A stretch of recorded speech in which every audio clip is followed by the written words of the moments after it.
Now we have pseudocode, and the pseudocode is a high-level description of an algorithm. It is used to show in a more readable way the algorithm to others and not specific to a language program, for example Java, C#, etc.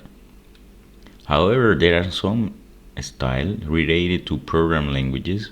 For example, in Wikipedia we have these 4 examples, and it is shown 4 styles: Fortran, Pascal, C, and Structure Basic. So in this case, we are following, in this pseudocode, we are already following some syntax about the language. So let's start with C. You see C, you have the definition of a function, then you open and close here the definition of a for loop. So you can follow the standards like this, or we can go and do a more general pseudocode.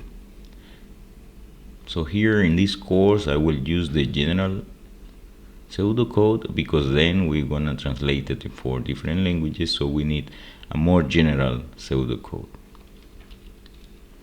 Pseudocode is more often seen in books or publication papers to make it readable and easier.